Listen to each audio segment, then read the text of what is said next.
If you could start us off, we'll come from that end, please. Good evening, Nancy Altman, trustee. Good evening, welcome. Pamela Gardner, trustee. And my apologies for not being here last board meeting. I'd had a death in my immediate family, and it knocked me for a loop. You're up, Jennifer. This introduction. Apologies for my lateness. Jennifer Marquez, Area 5, trustee and clerk. Sarah Northrop Gaddis, Board Vice President, Area 3. Good evening again, John Horner, Board President. Good evening, Carmen Garcia, Superintendent. I'd like to address our Spanish-speaking community. A miembros de nuestra comunidad tenemos traducción simultánea. Por favor, hagan clic en el icono del mundo debajo de la pantalla. Gracias por estar con nosotros. And I too apologize for my lateness, lost track of time. Good evening, Claudia Estrada, Executive Assistant to the Superintendent. Good evening, Rebecca Latin, Student Board Member. Good evening and happy Friday, Junior. Veronica Andrade, trustee. Good evening, Rebecca Munson, trustee. Good evening. Buenas noches, Diana Jimenez, Assistant Superintendent of Educational Services. Good evening, Cabrera Chang, Assistant Superintendent of Business. Hello, everyone. I'm Diana Taveras, Assistant Superintendent of Human Resources. Thank you all. I'll move on to the adoption of the agenda. Do we have a motion to adopt tonight's agenda? I move to adopt the agenda. Thank you, Trustee Andrade. Do we have a second? I'll second. Thank you, Trustee Munson. Student Board Member Latin? Aye. All in favor, please say aye. Aye. Seeing none opposed or abstaining, that motion carries. Now we have closed session action report. We did have one action in closed session by a vote of 6 yeses, 0 noes, and 1 abstention. 3 temporary certificated employees were released as certificated employees effective the close of the 2025-2026 school year. The ayes were trustees Munson, Andrade, Horner, Northrop Gaddis, Marquez, and Altman, and there was an abstention by trustee Gardner. And that concludes the closed session action report. Now move to recognitions. Welcome the team from Live Oak and Assistant Superintendent Dr. Jimenez to talk about our National Merit Scholarship commendations.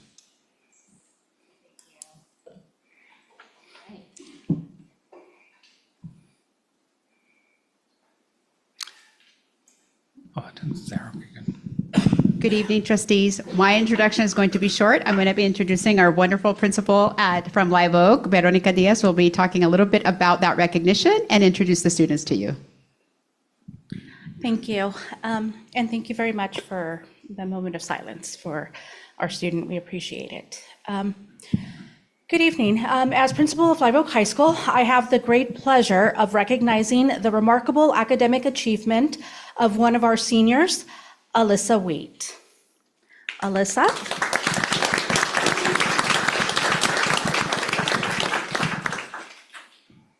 You can stand here. Okay. So, I am proud to announce that Alyssa has earned the prestigious distinction of National Merit Scholar. In the fall of 2024, more than 1.3 million high school juniors entered this highly competitive program. This past fall, Alyssa was named one of only 16,000 semifinalists nationwide, representing less than 1% of graduating seniors. To advance, she demonstrated an outstanding academic record, earned exceptional SAT scores, and submitted a comprehensive application. While approximately 15,000 students advanced to finalist standing, the journey did not end there. Today, we are proud to celebrate Alyssa for achieving the program's highest honor, being selected as a National Merit Scholarship winner.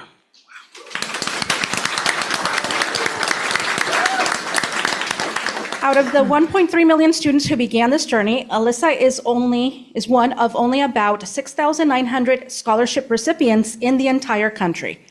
This distinction recognizes her as one of the most academically accomplished students in the nation. In the fall, Alyssa will be attending University of Texas at Dallas as a recipient of their National Merit Scholarship Program. Please join me in congratulating our 2026 National Merit Scholar, Alyssa Wheat. You're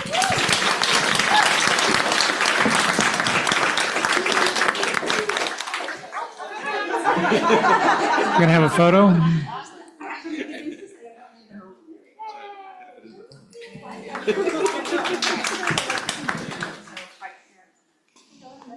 We'll get up here. Take a picture. We want to soak in a little of your glory. We'll come around and have a picture with you.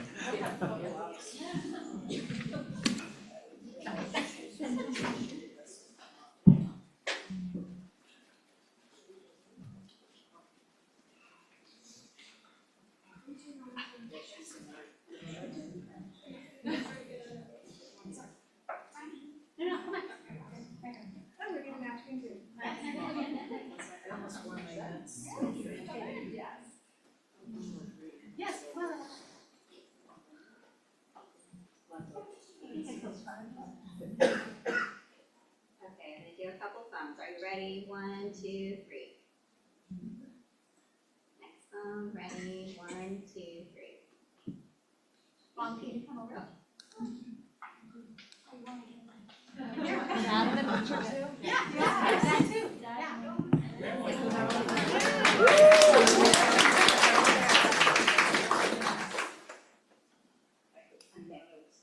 So 1, 2, 3. Next phone, 1, 2, 3. Thank you.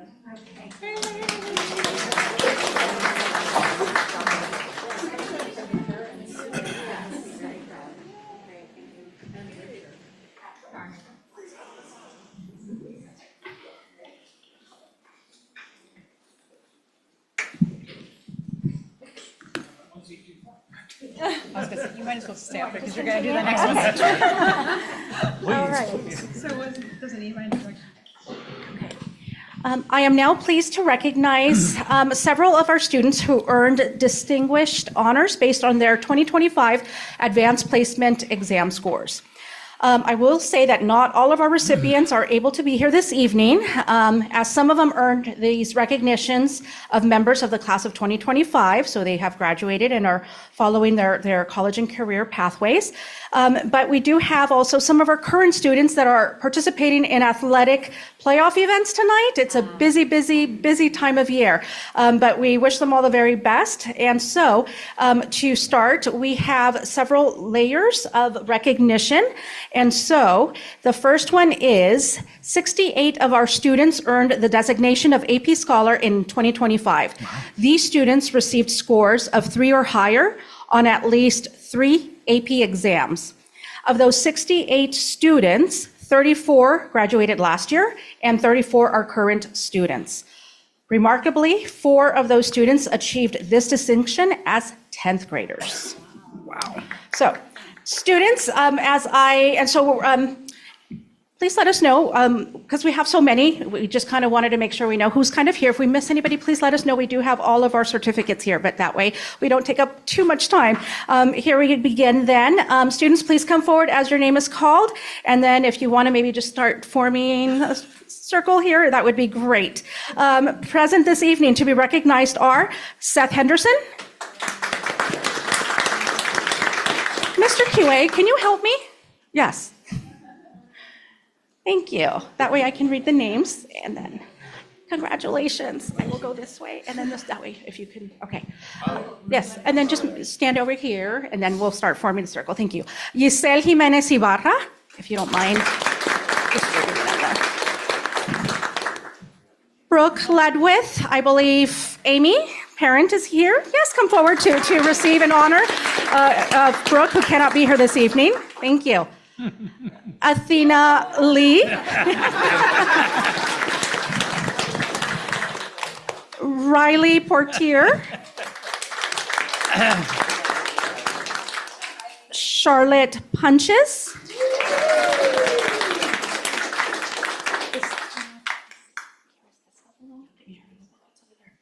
Oh, it's in here? Oh, okay, that's fine. Okay, thank you, and you're just going to wait there for a few moments. Next, we recognize our AP Scholars with honor. These students earned an average AP exam score of at least 3.25 and received scores of 3 or higher on 4 or more AP exams. Of our 15 recipients in 2025, 8 of them graduated last year and 7 are current students. Impressively, 1 student earned this recognition as a 10th grader. Present this evening to be recognized are Yanis Reynoso,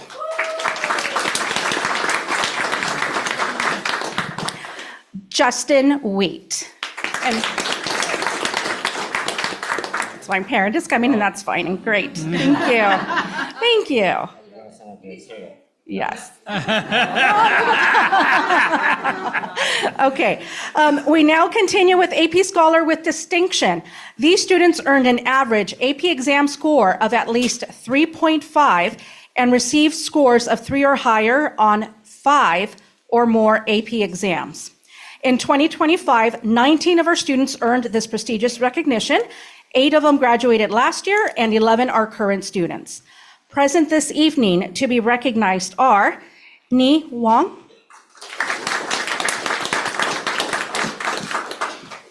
Aaron Saucedo,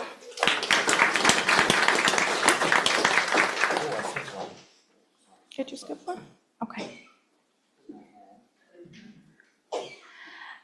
Alyssa Wheat,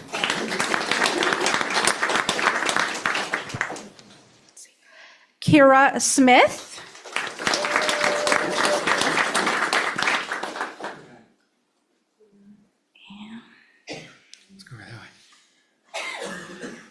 and I believe, is that Tanner? Yeah, it's Tanner. Is it here? Sorry, I'm looking for your certificate, Tanner. I'm so sorry. Tanner, is it here? No, Miss Dusty, do you have Tanners or do I? Sorry. No, I don't have Tanner.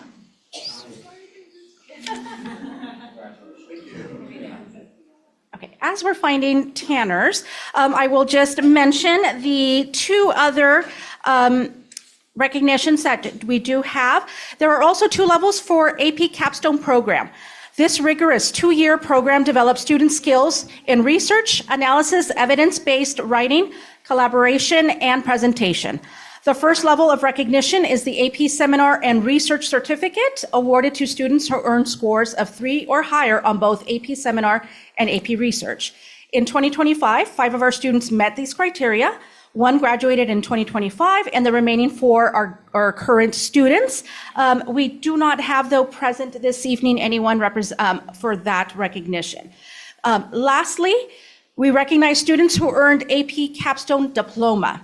This distinction is awarded to students who earn scores of 3 or higher on both the AP Seminar and AP Research, in addition to earning scores of 3 or higher on 4 additional AP exams. In 2025, 8 students met these rigorous requirements, all of whom had graduated already with the class of 2025. So we want to take the moment to say that we are incredibly proud of all of our students, the ones that could be present here and the many that could not. We have certificates here to give them in the coming days at school. Please join us in congratulating them once again.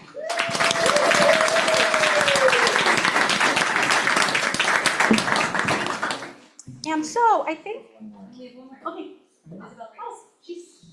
okay, perfect, señorita.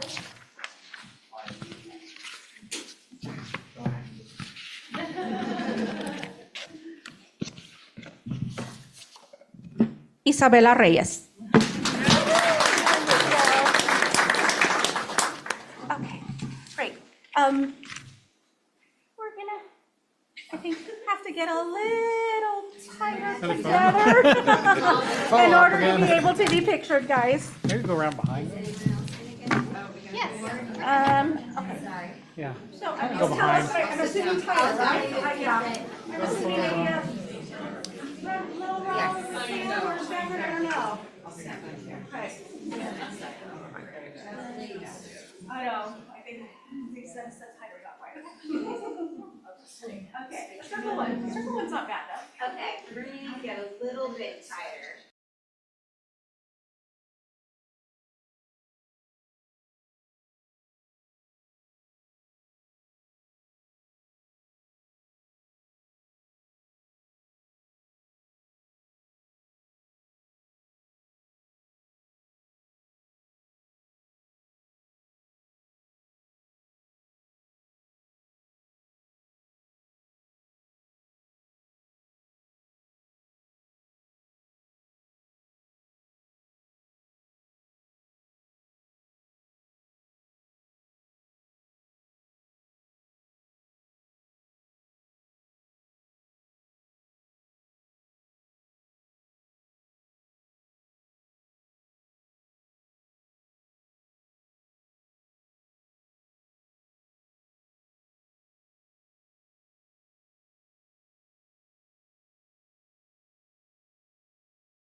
Test.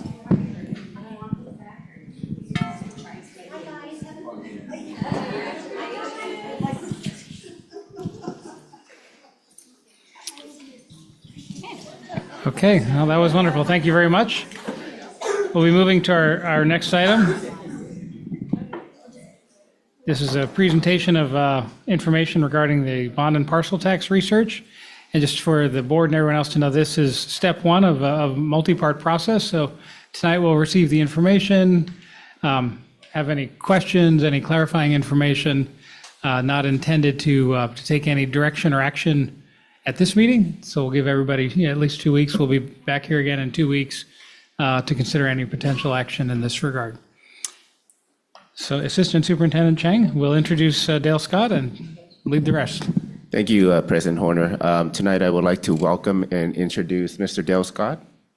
And Mr. Scott will be presenting the results of the surveys conducted on both the potential bonds and parcel tax measure. Good evening. We're going to start with the GEO bond. Now, we had a survey of 500 voters, but we divided them in half. And half of them received the survey for the parcel tax and half the survey for the bond. And then some of the questions are combined, you'll see that. But we'll start with the GEO bond first. The way these surveys work is the person who receives the survey or who decides to take the survey, they ask a few warm-up questions, and then without any information about the bond or the parcel tax, they're read or they read what we think the ballot language will probably be. So they don't really have any information. We're trying to get their first view of that. And then there's a number of questions, a number of pieces of information are given to them, and then we ask them again, now that they've heard all this information, what would they think? And there's also some demographic questions that we ask and gather. So I'm going to take some of those demographic questions first, or answers first, because I want you to know who the participants were. First, this slide is actually not part of the survey, it's just to give you the overview. On the right-hand side is, in the pie chart, is the party affiliation of the voters within your district. And interestingly enough, that is almost exactly the state of California. It's very interesting. That is almost exactly the state of California's voter participation affiliation. On the left-hand side, for Santa Clara County, we can't get it down to Morgan Hill exclusively, is the voter turnout over the last 8 years or so. The dark blue, or the blue, is the presidential elections. The black is the gubernatorial, and then the gray are the primaries. So voter turnout's very important in these races. You can see the presidential elections, which in the blue always had very, very strong turnout. In 2020, the turnout was 85% or so. In the last presidential primary in March of 24, that dropped to about 38%. But what I think is interesting is if you look at November of 18, that's 4 over the dark black, that was the gubernatorial election, Governor Newsom's first term. And then you go all the way over to November of 24, that was the most recent presidential election. That turnout was almost exactly the same. So it was a very strong turnout for the governor, not a great turnout. And so these go up and down. If I can go to the next slide, please. Thinking about general obligation bonds in general, we took a look at all of the general obligation bonds that have been on the ballot in Santa Clara County since 2002. And there have been 85. Then we divided those between those measures that were on a November election, meaning they were either on a gubernatorial or a presidential ballot, and then all the rest, which would be on a primary or a gubernatorial primary. Sometimes it's in February, sometimes it's in June. And I wanted to show you the results. This, again, is just for Santa Clara County. There have been 52 bond measures on a presidential or gubernatorial ballot since 2002 in this county, and 100% of them have passed. 100%. Going back to that previous slide that I showed you, where turnout is diminished in the presidential and gubernatorial primaries, there have also been 33 GO bonds in the primaries. However, that passage rate was still very good, 88%, but not the 100% that we saw in the others. Let's go 2 slides ahead.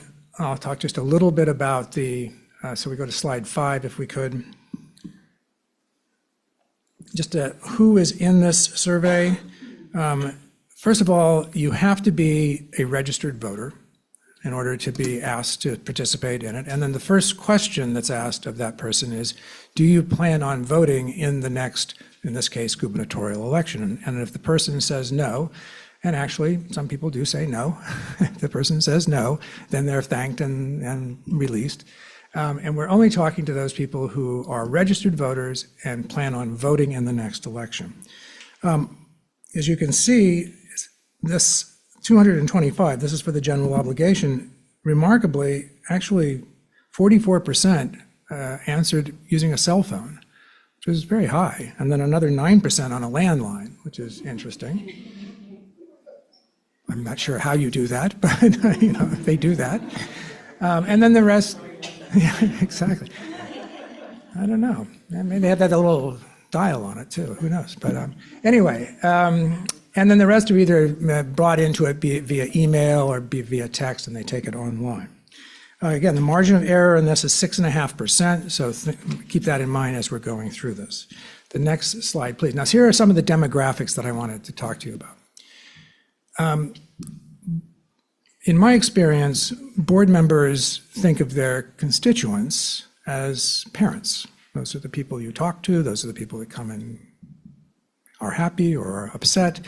But in fact, we ask this question of your voters: do you have or have you ever had any children or grandchildren who attend or have attended schools in Morgan Hill Unified School District? 44% said no. 44%. In other words, 44% of your voters, of your constituents, really don't have much of an idea of what you do or how you do it. So keep that in mind. As far as currently attending, that's only 19%. That's in the around 3 o'clock to 6 o'clock on this. Next slide, 2. We asked all of the voters, do you agree or disagree with this statement? Quality schools increase property values. 90%. As I like to ask, can you think of any other issue that 90% of the voters in this district would agree on? I don't think so. So 90% know that quality schools increase property values. I think how that question is formed is important to remember.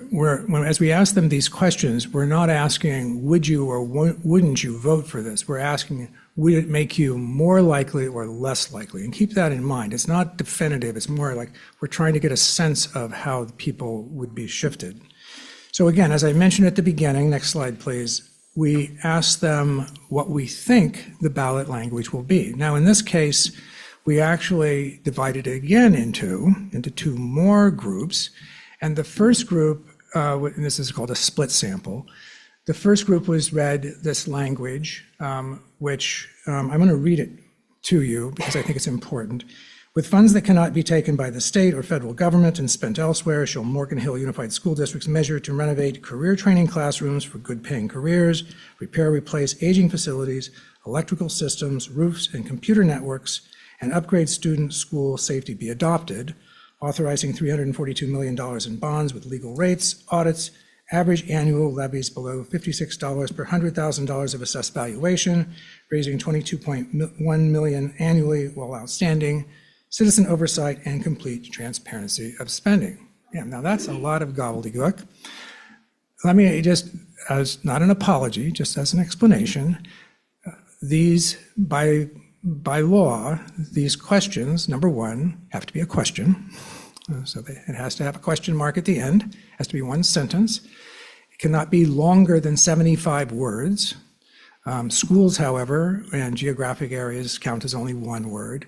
And then there's a number of things that are required by law that be put into this measure, like your name, like what is going to be the amount that's going to be authorized, what is the tax rate, what is the amount that will be raised annually, will there be a citizen oversight? So all of these things we have to jam into these 75 words and still make it somewhat understandable as the person is reading it before they vote. So we asked this in two different ways. The first way was the language that I just read to you. Remember that a bond in California requires 55% to be passed. When we asked that question, we have 40% of the people said yes, they would be likely to vote for that. What happens if the person says, they're asked if it's yes or no, the person says, I don't know, then the person that's the interview says, well, would that be a leaning yes or a leaning no? And then they say, well, I'm leaning yes, that would be a lean yes, or I'm leaning no, that would be a lean no. So we take the yes and the lean yes, and we put that together, and that's the number that we think is the yes vote. In this case, for this language, 63%. Margin of error, 6%, so very good. We tried it a second way on the next slide, please. And in this case, we included the names of all of your schools. Now, even though this is less, 58%, I still think it works because remember, when you're voting, you're not having somebody read this to you. You're actually seeing the words on the ballot, hopefully. And putting the names, you'll see it later, as we put the names into this, it really does move a voter because remember, over 40% don't have children in the schools. They don't necessarily know what a Morgan Hill Unified School District is, but they do know what the name of their neighborhood school is often. So I think this, because you have so many schools, we were able to put it in here with names of all of them, but I think it came up to be a little bit of a word salad for the person that was listening to it. And for that reason, it didn't do as well, 58%. That's my opinion, that's not fact. We'll get back to that in a second. So we then turn to the various projects. Now, the way these projects are done, and there's quite a few of them, I'm not going to go over all of them. I picked the ones that do the best and the ones that do the worst. However, they are not done in any order. They're randomized for everybody, so everybody gets these questions in different order. And again, remember, we're saying, would you be more likely or less likely to vote? I'm going to take you through those 5 projects that did the best on this poll, and they are: expand facilities for computer science, construction, welding, and culinary arts; upgrade science classrooms and labs; repair and replace leaky roofs and plumbing systems; replace failing pumps, filters, wells, and plumbing for high school pools; update fire alarms and emergency communication systems. All of those are well over the 55% threshold, which is the black line you see in the middle of this chart. Some of them much over, like the top one, expand facilities for computer science, et cetera. That is over 70% of the voters say they would be more likely to vote if they knew the funds were going to be used for that purpose. Going to the other end of the spectrum, on the next slide, are the lowest ranked projects. There were a number in the middle that I won't bore you with, but the lowest, none of these hit the 55% threshold mark. That's the dark blue. That includes backup power, accessible playgrounds, additional permanent classroom space at Sobreto High School, renovating aging school athletic facilities, and providing the high school with an athletic field and a stadium. Again, none of those hit over 55%. We then turn to the issue of tax sensitivity. And we asked this, again, this is randomized, we asked it in 2 ways. And again, I want to stress this is, would you be more likely or less likely, not would you or wouldn't you? And you bet, there's tax rate sensitivity. At $30, if we add in the people who said yes, and then those people who said, I don't know, but they already said they were going to vote yes, then we're over 55%. At $56, we're not. And we have a large group of people that say they're unsure. So the number is somewhere in there. I think it's closer to 56 than 30, but it's certainly not the sky's the limit, I guess is the point. taxpayer protections are a huge part of any information that needs to be given to voters, mainly, I believe, because most voters don't know how schools are financed. And they need to be given some information about where that money comes from, and it actually doesn't just pour in from the state. So again, these are the top, in fact, it's 6 arguments that we gave them for taxpayer protections. Number 1, funds cannot be taken by the state and spent elsewhere. I think we would all agree with that. But most voters don't know that. And when they hear that, that moves them. You can see that moves, and this is all demographics of voters, by the way. This is Republican, Democrat, old, young. They're all at this, near this 80% more likely rate. Complete public disclosure is required, close to 80%. Funds cannot be taken by the state or federal government officials. We put the name officials in. So did that move it? Not much, really. It didn't really make a difference in this community. Next page, please.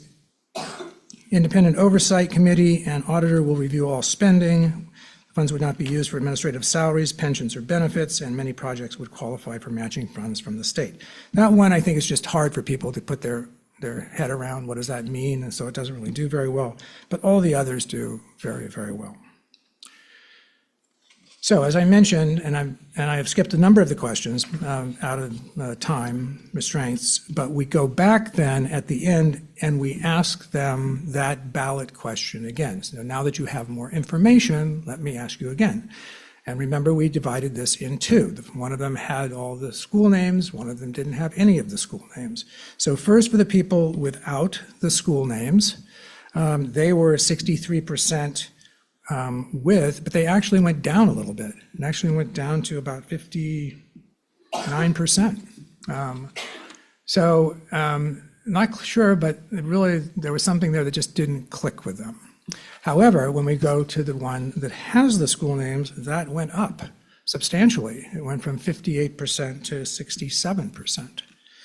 And I think if we can put those school names, if you go forward, and we put in the ballot those school names in maybe a bulleted form, so it's easier for people to read and absorb, rather than going through all this mash of words, that's going to be helpful for them to make their mind up.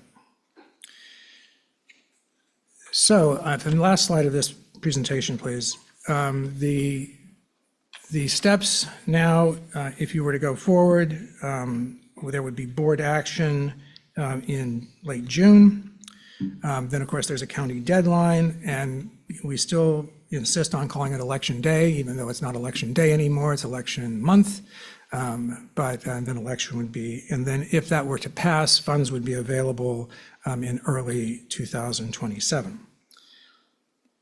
One thing I do want to note that a general obligation bond to be put on the ballot, even though it only takes 55% of the voters to pass it, it requires a 2/3 passage by the board members.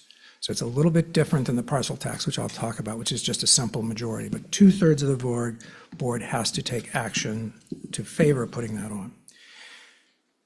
The parcel tax.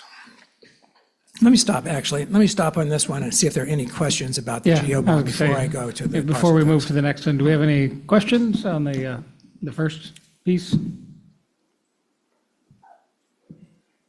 Trustee Altman? Thank you. I'm wondering, how did you come up with what to see interested the public when you were asking the questions, like expanded culinary facilities? How did we come up with the questions? Yeah. Yeah, our staff sits down with your administrators and does roughly about an hour interview with them, figures out what are the projects. There are certain projects that are always asked, not asked in the survey, but asked of staff, is this something you're going to do or not do? And then from there, they cull that down to all of the projects that you saw. And so is this based then on long-range master facility plan?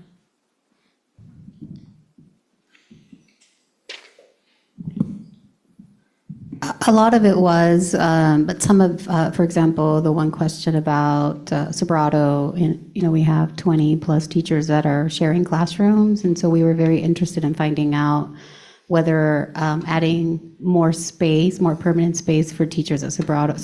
So there was a story behind each of the questions. Same issue with pools. Pools are a big issue in the community, and so we wanted to get a sense for thoughts on that. CTE, career and technical ed, the current facilities of our career and technical ed need a lot of help and a lot of work, and so we wanted to find out what the community thought about that. And I sat through the CSBA budget presentation in December and talked about the importance of the language. I'm wondering, if the language was renovate aging classrooms, would that preclude replacing classrooms with language like that? No, let me give you more details, which will come if and when you consider the resolution. So there are two parts of these measures that will come before you. Well, I should say there's one part, and that's the resolution. Within that resolution, there are two parts. One is the ballot language. That's the 75 words that I was talking about. That's the words that everybody reads on the ballot. In addition to that, Prop 39 requires that there be a project, something called a project list. And that's really the definitive document that will be part of your resolution. And that project list will be printed in the sample ballot. And it is fairly extensive. So even though these are highly defined projects, I mean, the way I think of it is kind of like the movies when you get the little trailer. These are really the highlights that you're looking at, not necessarily the entire bond.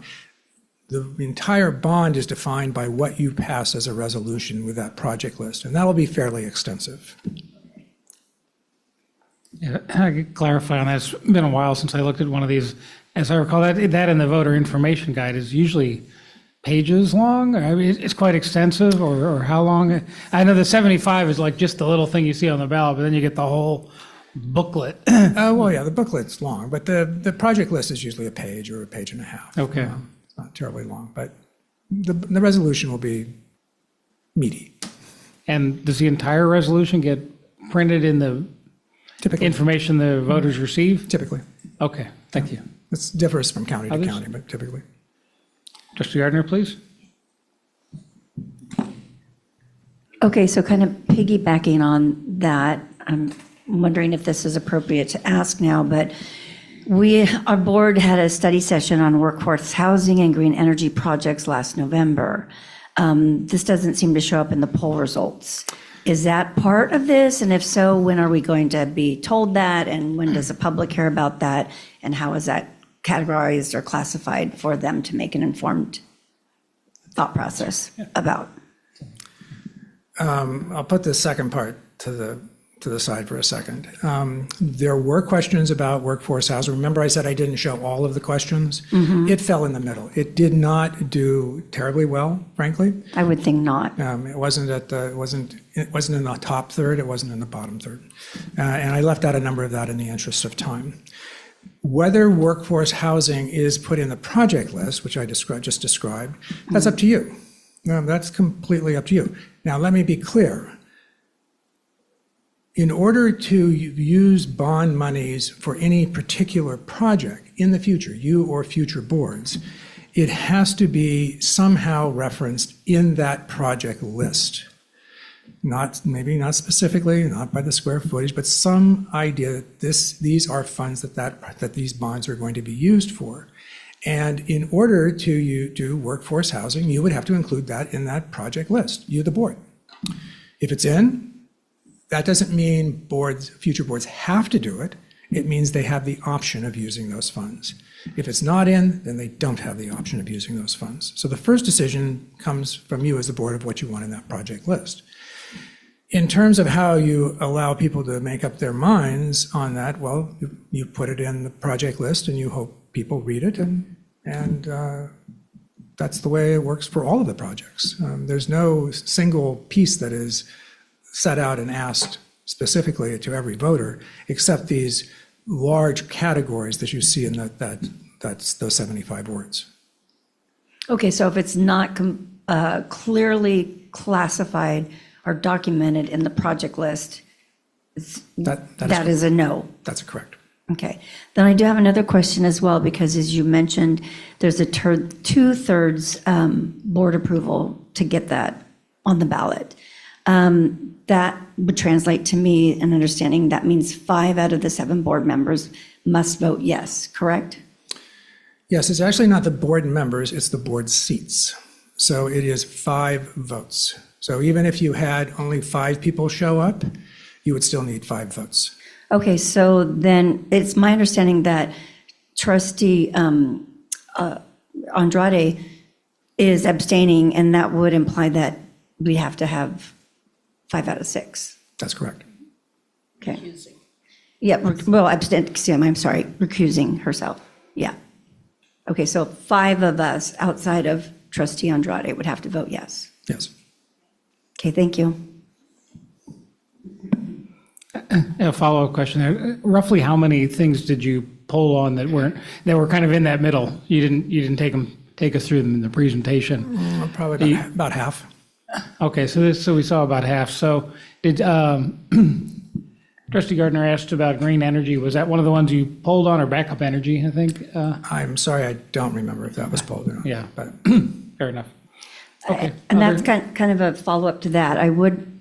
Are we going to see the questions that didn't make it into yes, this of course. presentation? We'll supply a full survey. Okay, so that will be emailed to us soon, right? I will provide it to the superintendent, and she'll distribute it however. Okay, because I think we have till, supposedly we're voting on 2 this. weeks. 2 weeks till we'll take any action. Okay, thank So we'll have you. some time to look at the Not- questions he didn't summarize here. Not very long, thank you.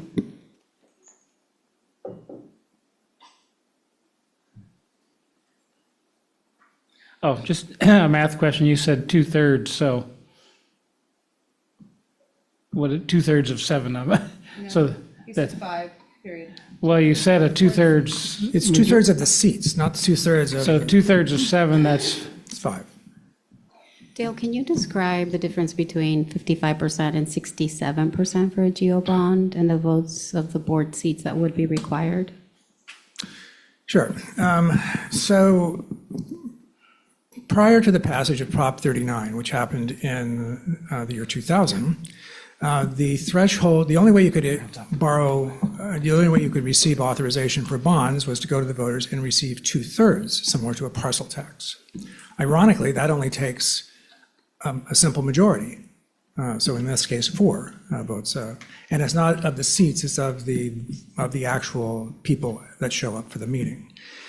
2/3, if that's the road that you want to go, however, it's not automatic. It's not like, well, if you only get 4 votes, then it can be 2/3. You have to make that decision prior. It's different resolution, it's different specifications, everything is different. So that's one way. Sometimes districts actually have both resolutions at the same time on the agenda. And so there are some other differences. For example, there's not an oversight committee on the 2/3 version. But in general, it's very hard to get 2/3, but you still can do it. You can still, and it only requires a simple majority of the members present. Okay, thank you. Other questions? Please, Trustee Munson. I don't have questions. I just had a comment. It just looked like all the projects were very high school focused and not didn't take into account our primary grades. So I just wanted to kind of throw that out there. I think of the ones that were reported, the question, maybe a way to put the question, if some of those weren't in your Absolutely. summary, did that include some of the elementary? And they just didn't maybe. score high or score low? Yeah. But just an Is that- observation. We want to make sure we're including all Sure. primary as a primary teacher. Yeah, we didn't call out necessarily the elementary school classrooms. We just said classrooms in general. And then you saw some very specific high school, because those are hot items for our high school. I'm hoping with the other questions, we can see some of those or something supporting middle school as well. I know Martin Murphy probably needs some attention. So, yeah. Thank you. Excellent points. I concur with my colleague. Others? Trustee Marquez. Yes, I'm fairly new to all this, so I just want to understand, and you may have already explained this. So in the bond, you said that there's all these listed items that would be part of the bond. Do we go through as a board and check off the ones that we want part of the bond and exclude the ones that we don't want part of it? You can do that. It's rare. The way the projects are described is fairly large. You have to remember that this bond is going to be used by future boards for many years as they begin to use projects, and you don't necessarily want to restrict their ability for project needs that may not be apparent right now. For example, there was a small district down in Monterey County a few years ago. They had specific plans of what they wanted to do, but they had a project list that gave them wide breadth of what they could use those funds for. About 3 weeks after the election, a storm came through and wiped out all of the sewer pipes beneath one of their schools. And they called me up and they said, can we use these bond monies to replace these sewer pipes because we don't have any other money? I read the project list and I said, yes. It's defined that for upgrades for the infrastructure of the school systems, you can use these bond funds. So you want to build in specifics, but at the same time, you want to build in some latitude for needs that may arise in the future. Thank you. Now, for instance, if we, hypothetically, we keep everything that's listed there in the bond, how is it determined what we use the money for? Do we vote on it, or we decide, or as a board, and it just stays on there through the years? How is that determined? Well, first again, I think I mentioned this, but you cannot use the bond funds for projects that are not on the project list. Right. However, you do not have to fund everything that is on the project list. Okay. So once, assuming the bond is passed, the decision as to which projects you'll prioritize, which ones you will use those funds for, is up to you and to future boards. There is no priority put into the project list. Okay, so Mic down. So let's say this Trustee Marcus, passes and that we. If I may add, we then assume that it passes, then we come to you, staff will come to the full board with a request for feedback on how the board would like to spend. We typically provide some sample projects that would be vetted collaboratively, working with our unions, working with our sites, our principals, looking at the long-range master plan, facilities plan that we just upgraded. So we're using all those data points to arrive at a potential list, and then we bring to the board. Thank you. That's what I wanted to know. Now I understand. Thank you. If I could clarify, then I'll come to you next, Trustee Andrade. I just want to clarify, that facilities master plan is on the district website. So for the people at home who are watching that maybe want to see. Yes, it's on the website.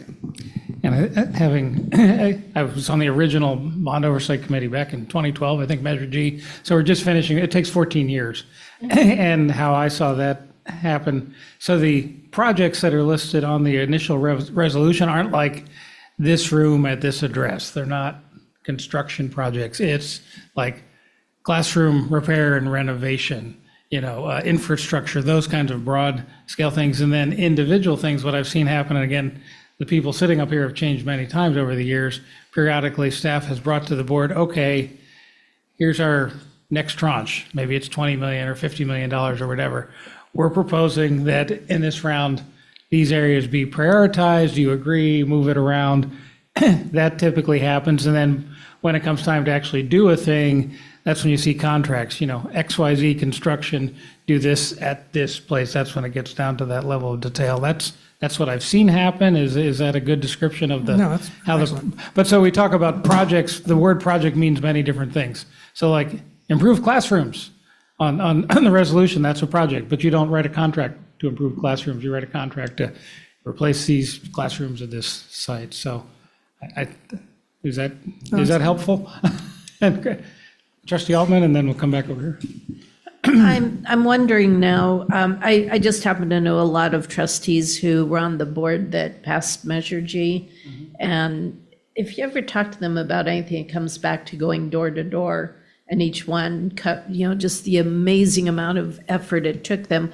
And looking at the restrictions for politicizing as a school board, how does this work in terms of getting the word out to build positive PR? And with that, I'm really concerned because looking at that one slide where once people got the information, the number of no's and leaning no's increased. The middle, the undecided shifted, but it increased the negative in addition to the positive. So how do school boards proceed if they decide to move forward with the bond? In one of two ways. The first, which is fairly common, is to do what's called an information campaign or an information process. That would be information that's put out by the district in the form of town hall meetings, mailers to voters, banners in certain cases, which is reviewed by council to make sure that it's not advocating that the people vote one way or the other to give them information. That's fairly common. In addition, some districts then will, or there will happen in some districts that there will be a advocacy campaign form. Now, you can be a member of that, but not as an employee and not on your time as a trustee.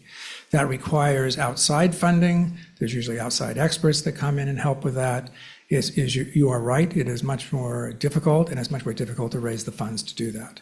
So it falls roughly half and half, I would say, between those two alternatives. And can we use district funds for informing the public? Yes. Yes.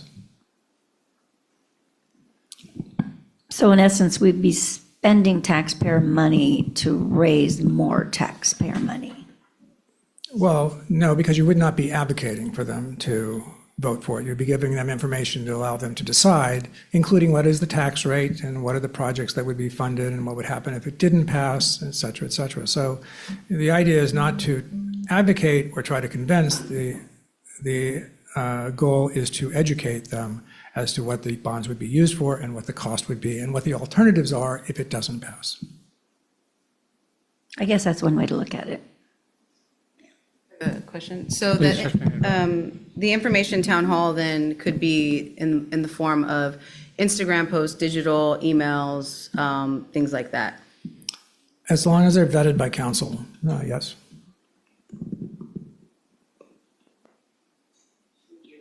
Other questions this time? Trustee Elman, yes? And council, I think of different, you mean legal counsel Yes, who charges by the hour? Correct. No, that would typically be the firm that serves as bond counsel on this issue, and they do not charge by the hour. They have a set fee for that. Like a flat fee? They have a fee that they receive funding when the bonds are sold as their job as counsel, and then they will provide other services at no additional cost. Okay, so on that note, when we get the follow-up information, for example, the questions that weren't included in what we were provided, I really do want to know how much our district has spent so far on exploring the bond and the parcel tax. So I know we got a copy of a contract, but that was not, in my opinion, fully explained. So I'm assuming you know this. I know how much the survey costs, but I don't know anything else that the district has done. Okay, well, just for starters, how much did the survey cost? I believe the survey cost somewhere on the order of $20,000 to $25,000. That's what I figured. Okay, so if we could, Superintendent Garcia, get a breakdown of what we spent so far when we get the follow-up information and what we were looking to potentially spend should this pass the 2/3 vote, I would greatly appreciate that.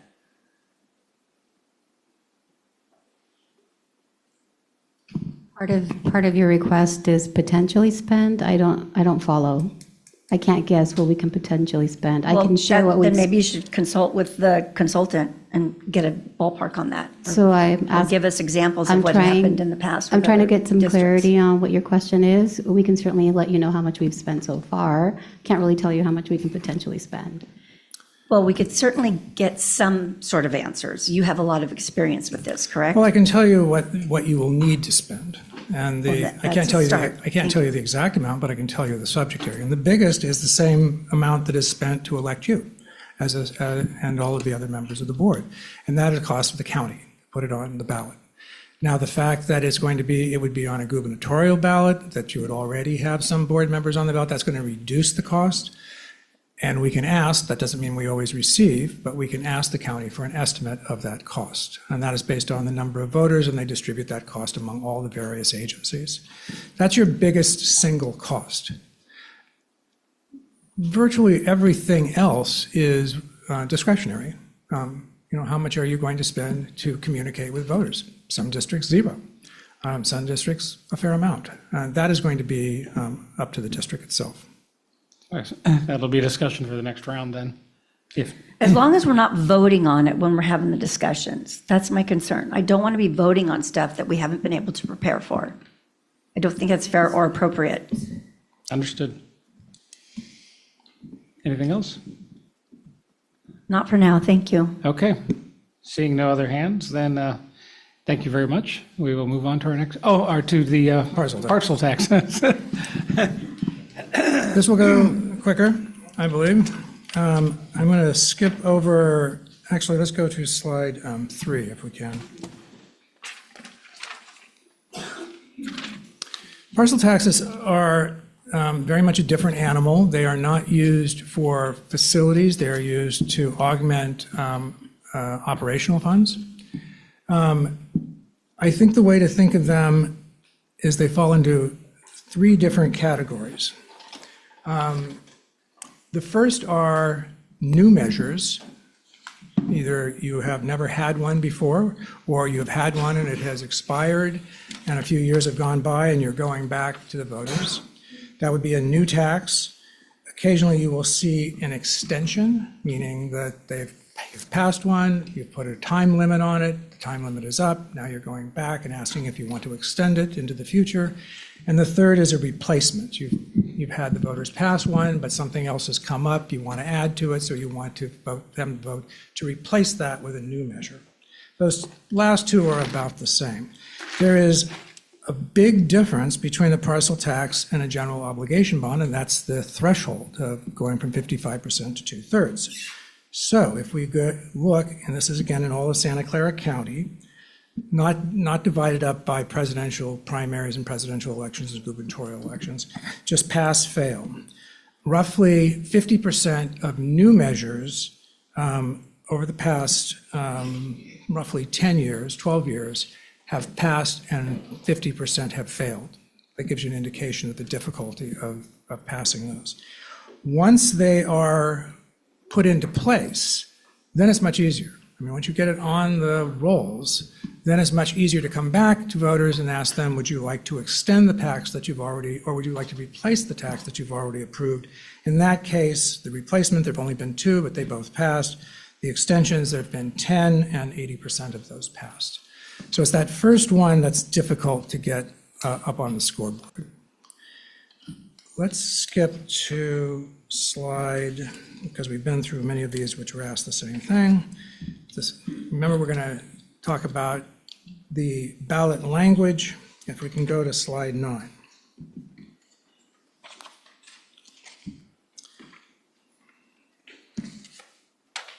So we asked this question 2 different ways. With the parcel tax, you can see, I won't go through the entire language, but you can see that what we're asking, if you look all the way down at the bottom, the 3rd line from the bottom, a $136 parcel tax for 7 years. Now that's the key piece. What is the dollar amount per parcel, unlike a bond, which is a dollar amount per $100,000 of assessed valuation. Doesn't matter whether it's a mansion or a shack or if they're next to each other or whatever it is, it's still the same amount per parcel. You don't have to specify a term, but it's typical that it's done. It can be 1 year, it can be 5 years, it can be 12 years. In this case, we've asked for 7 years. You don't have, unlike a general obligation bond, you're able to provide a senior exemption, a senior citizen exemption. And we put that into the mix here. Ask the question, and as you can see, in this case, it did not get to the 2/3 vote, which is needed. That's the black line in the pie chart. Received 57% yes or lean yes. Next slide, please. We asked it a second way, and that was on a square foot basis, 9 cents per square foot. That would be, that would differentiate between the mansion and the shack in that case. The mansion would pay much more, the shack would pay much less. It's a little more difficult to implement, but it is being used by numerous communities around the state. In this case, it does much better. When we put those two together, yes, and lean, yes, we get to 62%, but we're still not at 2/3. The projects, again, we have a much higher threshold. This black line has now moved from 55% to 2/3. And they all work. In this case, these are the highest ranked: enhance reading and math, keep libraries open, attract and retain highly classified staff, provide more competitive wages, protect services and programs for students with disabilities. They are all at the 2/3 level, but none of them are really superstars, I would say. They all work, they don't work well. If we look on the next page, we can see examples of the lowest ranked: maintain reliable transportation services. 50% is a strong yes, it actually gets over 2/3. Then barely at 2/3 expand language, and barely at 2/3 support athletic programs. Taxpayer protections, as you would expect, they are almost exactly the same as in the other slide. Funds cannot be taken by the state and spent elsewhere. Funds complete project disclosure described. The second from the bottom is different. Directly support programs and services for local students. It does well, 75% more likely. And that's a strong argument. The duration, going to slide 17, the duration, again, we're not asking people would they or wouldn't they, we're asking more likely or less likely. Well, none of these durations work very well. The best is 5 years. 7 years also works a little bit, but asking them if they want to just let it go until you repeal it, that doesn't really work. 9 years seems too long. Again, like we did in the first survey, we go back, we ask the question again. The first case, which is a per parcel fee, started at 57, ends up at 61.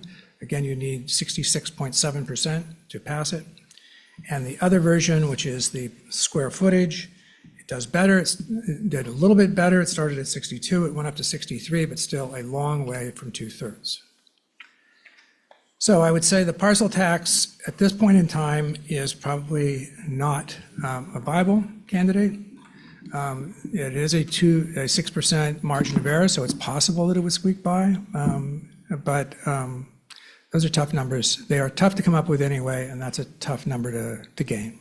And I'm happy to answer any questions about the parcel tax. Questions?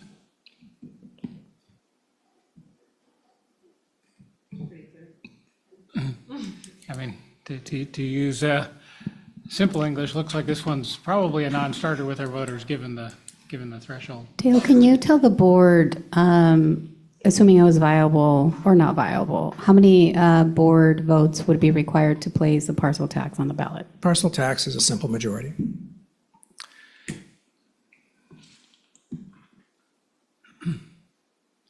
Any other questions or comments on this portion? Seeing none, sorry.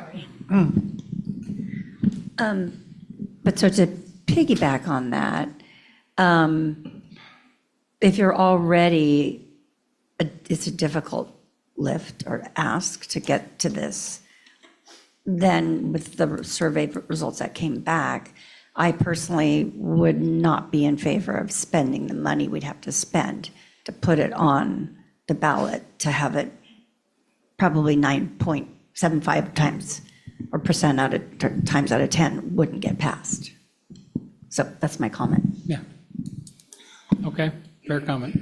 Trustee Alman? Sorry, I was standing and wasn't able to do all the math in my brain. It looks to me like out-of-pocket would be less money for the taxpayers with the parcel tax. Is that true? That's true. I mean, Well, I could be a senior exempt if I wanted, but I'm just the parcel itself. Well, there's advantages to being old. It comes with wisdom. So if it was, what was it, 53, how much was it per parcel that you were starting off with? 136, I believe. Which is going to be a lot less than the value of most houses in Morgan Hill if you go per 100,000. interesting that, It depends on when you bought your house, frankly, so. oh, because it's on appraised value, not That's correct. market value. It's on assessed value. Yeah, that's county. Yeah, the one thing is that you can pay teachers out of a parcel tax and you can't out of a bond. Sorry, teachers. But, okay, thank you. Yeah, I agree with your mathematical assessment, but, and that's why we see even countywide, the data you showed, only half of the new parcel taxes have passed, where the vast majority of bonds pass. I think it's just people feel more willing to pay for something if they can see it. It's probably no more complex than that. It's like, oh, like they can see the New Britain School, they can't see people getting the paychecks they need. So that's unfortunate, but seems to be what's going on. Anything else on this item? All right, thank you very much. Thank you very much. Now we will shift gears completely to actual people. Barrett Elementary Board presentation, Principal Murphy.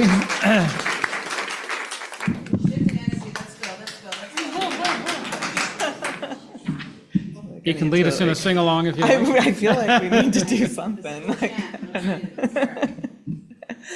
Anyway, great things to report at Barrett. So I'm excited to be here and thank you all for having us and the teachers and staff that were able to attend this evening.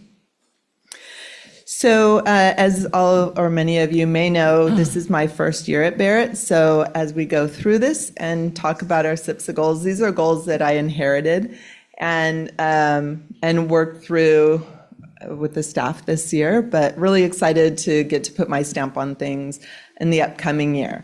So we'll go through who are the students that make up Barrett. So next slide, we had 400 students this year. 120 of those kiddos were 5 years and under. So the beginning of this school year was a bit bumpy, but we did it. We have some amazing kinder and TK teachers. And you can see the breakdown of each of the other grade levels, about 50 to 60 between each other grade levels. Our student groups, so 68% approximately, students are Hispanic or Latino. We have about 68% socioeconomically disadvantaged English language learners, about a third of our students, and students with disabilities running around 20%. And then a good homeless population as well. So these are our kiddos. And this is just broken down again. So there's one of me. There's 22 teachers, 14 with master's degrees.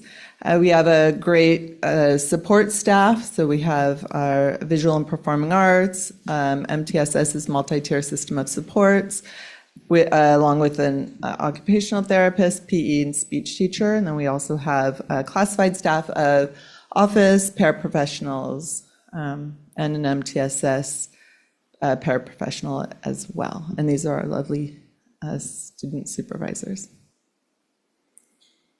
All right, so the first goal. Our first goal for this year was that all students will meet or exceed their typical growth on iReady in reading and math by spring of 2026. So as we look at this goal, I just want you to know they're taking this assessment right now. So we'll go to the data. The data shows the progress on goal, but this is December's data. They're taking it now. Some grades have finished, and the green, I can confidently say with excitement, is much larger. And the red in the couple of grade levels that have started is much smaller. So they're doing some great work at Barrett. Really exciting. And then this is math. Math is absolutely an area that we need to focus on, and they have been for many years. So we're really excited about some things we have going on. So what are some of the things that we are doing? So we have data-driven planning. We've supported teachers in understanding how to use the iReady data a little differently in their professional learning communities. And so they've been able to access standards mastery, so looking specifically at what are the domains. So for example, in math is an easy one. You have algebra, geometry, measurement. So these are the domains. We're looking at specifically where are students struggling in each of the domains. They're able to look at iReady data. They're able to pull out individual pieces to say how are students, what do we need to do in addition to support the students in learning in this one specific area. And so take a standard, work on that standard, support the student with additional instruction, and then do a post-assessment. So those are some of the things that they're doing in their professional learning community time.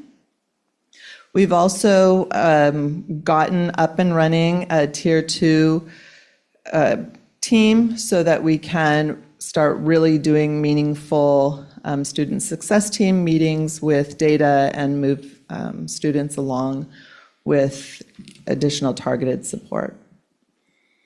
And the teachers have gone to a number of district trainings this year for math, and so they have been utilizing Math Talks. They've been attending Silicon Valley Math Initiative, so supporting their additional professional development and learning.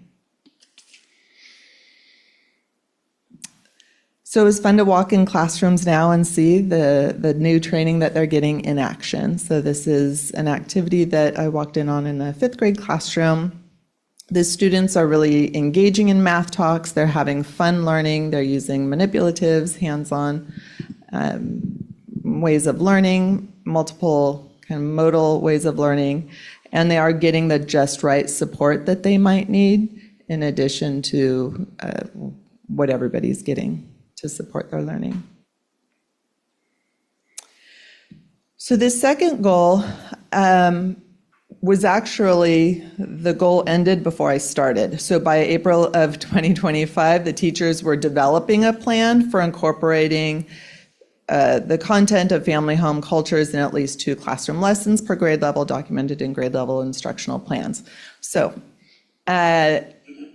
the plan, I wasn't in on part of the plan, but I can tell you that I have been able to observe some amazing lessons that the teachers have put on, especially at the beginning of the year when they're really diving into what are family cultures and what are holidays you celebrate, and highlighting those and various activities that they've done throughout the year, but very, very well executed at the beginning of the year.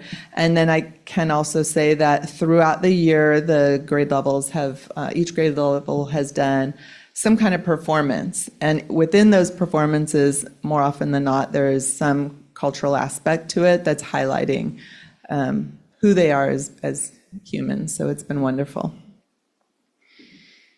Yeah, perfect.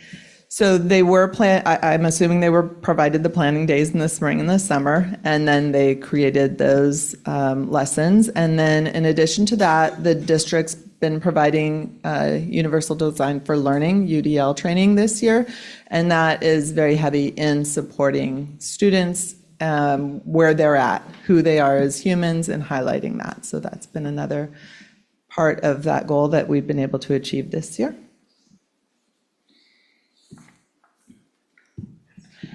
And students benefit because they feel valued and their families feel valued. Every performance that we've had a packed house. We've highlighted who they are as citizens in our school and the community. And so families have been really engaged with us, which I've been really happy to see. And again, we'll go back to the beginning of the year activities. We have a very strong support for the readers for Project Cornerstone, which is also another way of highlighting different cultures, community acceptance, and empathy. So that's been a really positive thing that's continued at Barrett. And then our third goal is an attendance goal, and we've been working really hard on this as well. So increasing to 93% overall. I think I do have the data in the next slide to show where we're at currently on that. For overall, we have increased to 93.34, so we've essentially met that goal. Yes. We do have work to do with our subgroups. So with our students with disabilities, we absolutely have more work to do. I didn't put it in here, but the attendance for homeless is hovering around 91, 92%, but our English language learners is at 94%. So we do know we have a lot of work to do. That is, we've gone through 4 attendance clerks this year, so it's been a bit of a struggle, just kind of training and retraining. We're getting some momentum going. So I'm really excited about next year with this goal, because I know we can make a big difference next year. We have a great person in the spot now. So. Yes, Loteria night was an amazing evening of fun, and really we do want to highlight that we want our school to be a place kids want to come. And so having engaging lessons, engaging their families, making it a safe community. We redid our school vision this year, and the word safe rose to the very top, and it kind of took me back for a while, but it really in our community makes a lot of sense that safety is the number one concern for our families. And so in rewriting our vision, understanding that that's a priority was a real, I think, humbling experience for all of us as a staff to highlight and understand that we have to make our families feel cared about, safe, and valued before we can even expect our students to show up, that they're going to trust us with their precious beings. So we do know this, and we're working really hard to build the intentional relationships as well as the culturally relevant curriculum and ensure that they have the wellness and all the things that they need. And when you feel like that, everybody benefits, right? So families benefit, the kiddos benefit, really understanding what is the root cause of the absences, and really sitting down with each of these families with an open heart and open mind, and just being prepared to support them in any way that we can to ensure that they can get their kiddos to school. So that's what we do. We did do a lot of work with PBIS this year, the Positive Behavior Intervention and Support. We're really excited to say that we've made it through the Tier 1, and we're already digging into the Tier 2, so really helping the school as a whole, but individual students as well through the Tier 2. So we've been working hard. And then we have a great community liaison. We just lost our care person, but we're okay. Our community-based organizations have been very helpful, and the wellness counselors as well. So the supports that we do have are helping us to make a difference with the attendance and the school. So these are some of my favorite days when the teachers are energized and doing the stuff that they need to do to move the needle and get our kids going. So these are some pictures that I've taken when we're engaging in professional development and professional learning as a team. So our student engagement, we have community members coming in, and this is a parent and a community member, reading to the class, answering questions about her experience as a peace officer. We have Autism Awareness Month. Every day we made an announcement, a fun fact about different abilities. And then we brought in a Soul Shop, which is a way to give students tools to engage and speak what they're feeling. When they're feeling frustrated, instead of using their hands, they're using their words. Some extracurriculars that we have a choir that sang at the Veterans Day, and they'll be singing at Memorial Day. They'll be singing at the senior center. Coming up soon. We have a gardening club at lunchtime. We have performances regularly, so really fun. And a leadership group. Parent engagement. We have a great home and school club. We've had great things coming up for next year. Some of the ones that we had, a glow party this year. We had Loteria night, movie nights, trunk or treat, lots of fun things that families come and engage in. Yeah. So that is Barrett. Thank you.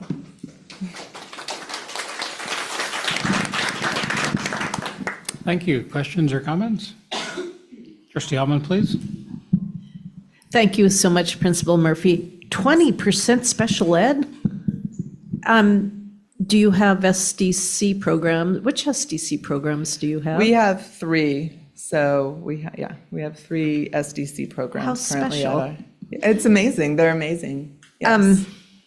Okay, and I'm wondering, you have a large number of TKs. Do they all stay at Barrett? I'm looking at Principal Bookster here, who does not have TK. Where do your kids go? I mean, do you have some of his? They go to Barrett. Okay, that's why I was wondering why you have such a large number. Yeah, so they don't all stay, but we do have a large number that are staying. But they're cute. They're cute. They're great. It's the most fun because the progression of what they came in, like having toileting accidents and crying all day, to now independent, and we do TK tours, and the parents are looking at us like, oh my goodness, my kids are going to be expected to do this because they're able to do so much now. When they came, they were moldable clay. Yeah. Yeah. Please. Thank you. It was a great presentation. I love your school. And I just want to say, it wasn't in there, but congratulations on finally getting the marquee installed. Yes. Yay! And the slide fixed. And the slide fixed, finally. Thank you. Yes. Wonderful. Anyone else? Trustee Andrade, were you waving at me? Or? Wanted to say thank you so much for highlighting the fact that students and families need to feel safe. You know, it goes back to what we all learn in credential school, Maslow's before Bloom's, right? And that tier. So thank you so much for just highlighting that, because that is an achievement. It was huge. It was huge. And so I love that now all of our work goes towards our vision of, okay, what do we need to do differently to ensure they're feeling safe? We're not just going through the motions of what every school must look like. It's what do we need to do specifically for our families? Yeah, thank you. Yeah. Anyone else? I'll add a few things briefly. One, again, like my colleague said, thank you very much. Your great work the whole team is doing there. Really appreciate it. Yeah. And I noticed it looked like your independent studies, looks like there's 2 students. So don't hold yourself too hard on the attendance results. So if one kid is, is having problems, and if they're in independent study, there's probably already some challenges there. So I'm not sure 2 students that qualifies as a subgroup we need to track, but that's for others more expert. Just it makes the percentages really difficult. And also, like Trustee Andrade said, I mean, I was at an event at the county today. Many of our families are under intense emotional stress. And I mean, that event was about a potential ICE detention center in Gilroy, which is, we're trying to get clarity on and what they are actually planning there and how we can push back. But I just know, and I don't want to spend a lot of time on that here, because at our schools, all of our children were trying to be safe and welcoming and have the confidence of their families. I just recognize, particularly in the time where so many of our families are really scared and traumatized, that's an even bigger lift. So the population at your school, the way you're serving, the attendance you're achieving, keep it up. Thank you, because I know it's really important to the families we serve. Thank you. Anything else on the Barrett presentation? Seeing none, I'll say thank you. And at only 7:30, I hope your day is done. I'm sure you'll be back at it at 5 or 6 in the morning. Okay, moving along on our agenda, we have approval of the minutes from the board meeting of April 23rd. Do we have a motion in that I regard? move that we approve the minutes from the April 23rd, 2026 Can I meeting. make an Thank you, Trustee. addition? No. Sorry? Can I make an addition? Okay. So we have a request for a friendly amendment to the motion. What's Yes, that? just an addition. In the minutes at the bottom, I requested that the marquee for Barrett, we be updated, but also the Barrett community be updated, but on the minutes, it doesn't reflect that. It's on the marquee now. I know.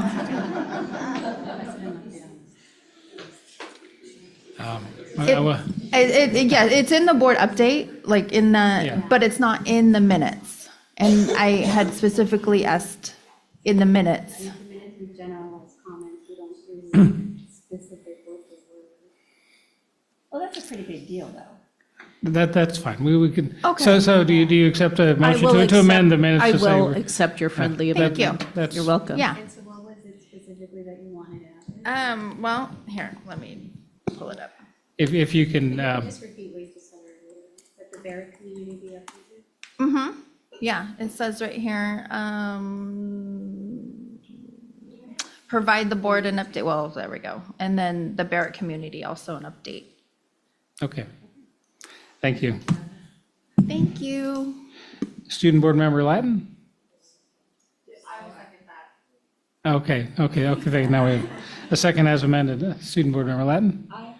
Other board members? All in favor? Aye. Any opposed or abstaining? Seeing none. Okay, we'll now move on to public comment. I believe we have Ms. Maz from Silicon Valley Clean Energy still available to us on Zoom. That request is here. Not sure if she's hung in with us. Or any other. And this is for items not listed on the agenda.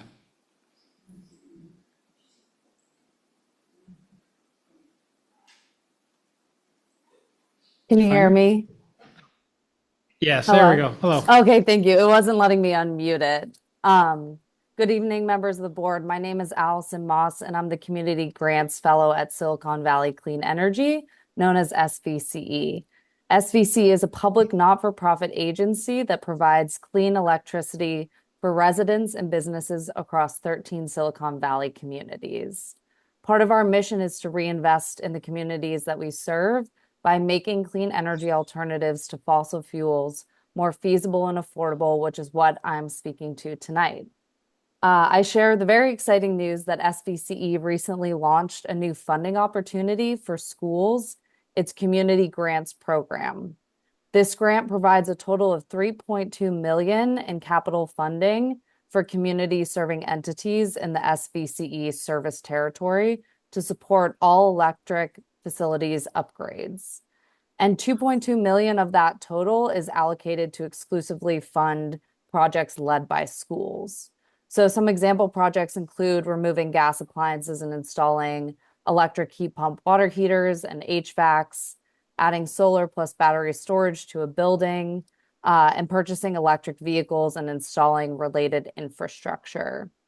SVCE wants to make sure that schools can experience the health benefits and the cost savings of all electric technologies. We're also very excited to offer technical assistance as part of this grant program to help awardees navigate project planning and implementation. And there is no match funding required to apply. Additional details on eligibility and project requirements are listed in the grant application, which can be found on the SVCE solicitations webpage at svcleanenergy.org/solicitations. And I also encourage you to please forward this information to your schools. We at SVCE appreciate all the work that you do, and we look forward to continuing to support the schools in our community. Thank you all so much. Thank you very much. I see our Business Services Department taking a lot of notes. Okay, we'll move on to communications, our student board member report.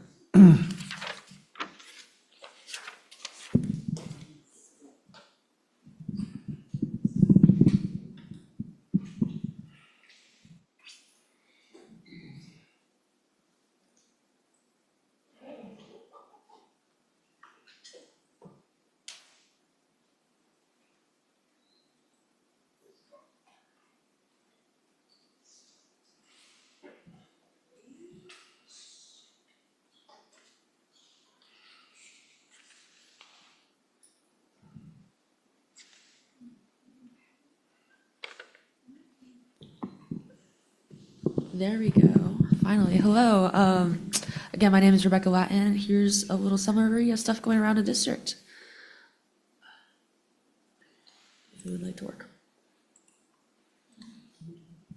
Please work. There you go. Okay, starting with Ansomardo High School, these past 2 weeks have been AP testing, and tomorrow is the last day of AP testing for the year. May 16th will be our prom. We will have it at the Willow Heights Mansion.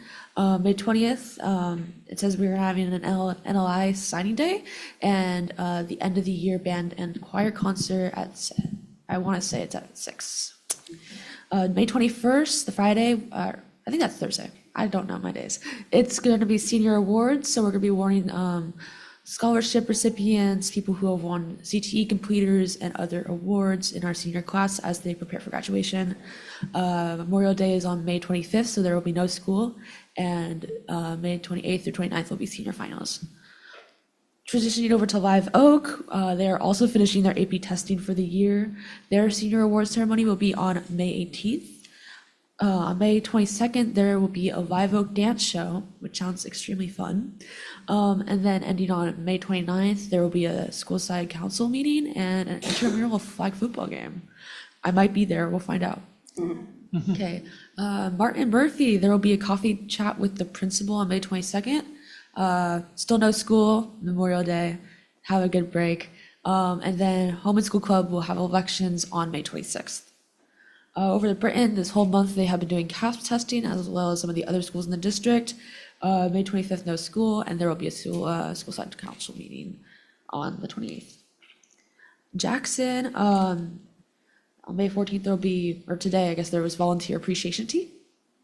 There will be an 8th grade picnic on May 22nd, and their end of the year concert will be on May 29th. Support their kids. Los Paseos, we have a coffee chat with the principal on May 22nd. No school on May 25th, and there will be a school picnic and spring festival on May 27th. El Toro will have no school on the 25th, like every other school in this district. But the 26th, they'll be back with the school talent show. I'm excited to see that. Nordstrom Elementary, no school. Enjoy your day off. May 27th, there will be a Lions Den assembly, and there will be a home and school club meeting on the 29th. Paradise will have a home and school, they'll have an HSA meeting in the library on the 26th, and then 27th through the 29th will be the 5th grade performance. That will be all. Thank you so much. Oh, I have to update about myself? It's why we're here. Oh. We're here for you. We're here for you, and you're here for all the students. Okay, so I guess, okay. I will be attending San Francisco State University in the fall, and I'm going to be double majoring in journalism and international relations. All right. Okay, thank you all so much. Possible minor in music. Oh, I will be performing at the end of the year concert at Sobrato High School. Okay. Thank you. Yay. Congratulations. Thank you. I apologized earlier when I introduced myself. I was a couple of minutes late, and so I apologize. I wasn't here for the moment of silence. This is Angel. I wanted to take some time and to showcase a beautiful Angel. This week was his wake and his viewing, and I have to absolutely shout out Live Oak High School. There were probably about 100 students. And that was on Monday, and then on Tuesday when he was buried, there were even more students at Mass. It was incredible. And I just have to share that the priest said he spoke directly to the students present. Veronica, make sure to add if I left anything out. But he said, students, we want you to live your life in a way that will make Angel proud. And I know that it's just, so this is our message really for all of us, and that's what I absolutely love about our schools, the fact that we wrap our arms around our students and we treat them as if they were, our own children. You heard that from Barrett, right? So never underestimate the power that schools and the adults on our school campuses have on our students. And to that end, teachers are key, right? So I want to take a moment and congratulate our teachers on their week and Teacher Appreciation Day. Yes? And equally important is our classified team. And so next week is Classified School Employee Week. Yes, congratulations. Bus Driver Appreciation Day just happened. Yes, our bus drivers pull off minor miracles every single day. And National School Principals Day as well. So congratulations to our administrators.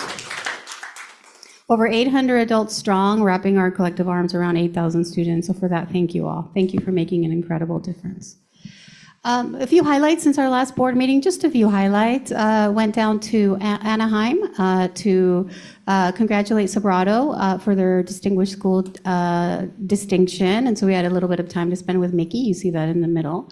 And as I said, the first time I announced this, there are a couple of categories for which a school can receive a distinguished school. One is high achievers, and the second is closing the achievement gap. Sobrato got it for both. And so congratulations to Sobrato for that.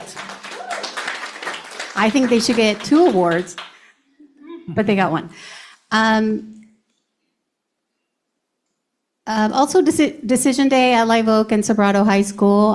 Thank you, by the way. Thank you, high schools, for the beautiful way you honor the students and you give them a platform during lunch to announce where they're going to school. Parents, are present. It's just a very beautiful way to celebrate the students' journey and as they're crossing over to their next phase. So beautiful decision days. Freshman Award celebrations at Sobrato. We had freshman awards before that at Live Oak High School, so happy to congratulate our freshmen. The Golden Green Awards at Live Oak High School as well. Those are always incredible. Incredible as a student is being named, then the faculty that recommended or nominated that student walk up to the podium with this. It's just beautiful. So thank you, Live Oak, for such a beautiful way of honoring not just the students, but also the faculty. My coffee chats, concluding my 5th year with the district, and every month I meet with the community, and so this last time was at San Martin. We have 1 more this year, and I'm bringing back the living room chats, and so that's going to apartment buildings and going to the parents directly. Not everybody can come to me, so I will go to them. Loteria was mentioned earlier, so do you recognize the bottom right, Luz? It's Luz's granddaughter. So beautiful, beautiful Loteria night. I never miss it. I will never miss it. So thank you for this huge lift. Special Olympics, yay! We finally participated in Special Olympics. So huge shout out to Rebecca for advocating for this. And every year we will continue to participate in the Northern California Special Olympics. There is a new initiative from the County of Santa Clara, not the Santa Clara County office, but the County of Santa Clara. It's the County Schools Collaborative. Not all 32 districts were invited, just a handful of districts were invited. Morgan Hill Unified was invited, and this was actually created at the request of Supervisor Arenas. But essentially, it's so that all of the divisions, I mean, just think the budget that the county has, $14.7 billion. And so a way for the various departments to come together to better serve our districts. And so I'm happy to be part of that. Every month, I provide an update to the Chamber of Commerce. This is a new partnership, and I have to take a little bit of time to talk about this. So this is LEAF. LEAF has strictly worked with schools in the east side of San Jose. And so they're coming down to Morgan Hill Unified, and think of a series of parent workshops and student workshops, and at the end of those, the parents and the students get money. And then in addition to that, these are multi-year efforts. And then as the students go to college, then they're able to provide some scholarships as well. So coming attractions, Live Oak and Sobrato, we're bringing this to you all. And this is all thanks to a benefactor. I would like to publicly thank John Sobrato for giving us the money to be able to do this. So thank you, Mr. Sobrato. Yes. Kiwanis Turnaround Scholarship. President Horner, I know you're a very active member in Kiwanis. I have to take a moment to talk about this. You guys, this is like a 5-year scholarship, renewable. And so all the hot dogs and the quesadillas the Kiwanis sell at Friday Night Music, right? And among other things, all of that is to fund these turnaround scholarships. And I'm going to test your memory. The top left picture, that is a picture of a current junior at UC Santa Cruz. Okay? My second year in Morgan Hill Unified, do you remember we had a student keynote speaker with his mom? Josh? That's Josh, you guys. Like, I couldn't believe it. I almost fell off my chair. Like, oh my gosh, he grew up. It's incredible. So Josh came and was able to inspire the students present. It's incredibly beautiful. So thank you so much, Kiwanis, for, it's thousands and thousands of dollars. So just briefly. I'll add briefly and put on my Kiwanis hat. Yeah, so the Kiwanis Turnaround Scholarship is unique in that, and it's throughout the county, all the Kiwanis clubs in the county. We're reaching out to students that are teetering. They've had some real challenges while in school. They've gotten it together. They're going on community college, San Jose State, UC Santa Cruz, trade school, whatever. They've figured it out. They're moving through, and we have a scholarship. It's $500 the first semester, $750 per semester after. Just stay in touch, show you're in school, show you're getting C's or better, you're making progress. If things come up, which with a lot of these students, things come up, it's like you need to take a sabbatical for a semester or a year, just stay in communication with us. So our little club is around 40 or 50 people. We're giving out over $40,000 a year because it's not just, hey, congratulations, senior. So I think we took 8 new into the program this year. Supervisor Reynes has also helped with her designated funds, support that. It's a huge effort, but I'm just really proud of what, and this started way before me, so I take no credit other than as a member, I'm proud to be part of it. This is something Kiwanis has done for a long time, and it's really, really unique and special. And so Josh was there as one of our long-term turnaround scholarship recipients to talk about how he's doing and what it's meant to him. We were all in tears and reached for our wallets. It was great. It was beautiful. So a shameless plug on behalf of Kiwanis, Friday Night Music Series, if you go, please buy as many quesadillas and hot dogs, please, because it all goes to benefit our students. And equally, Rotary is also very kind in their issuance of scholarships. And so Live Oak and Sobrato received Rotary scholarships. They gave out $26,000 to our students. And the Mohai Grilling for Growth. This is our second annual Frank Leal partnership between them and us to enhance our culinary pathways. And so they gave us about $54,000 this year. Last year was about $44,000. So we're talking over 58. Thank you. 58. Who's counting? So it's really over $100,000 to directly benefit our career in technical and culinary foods pathways. So that's a brief snapshot. That concludes my report. Thank you. Thank you very much. Now we'll move on to the employee group reports. We'll invite up the Morgan Hill Classified Employees Association.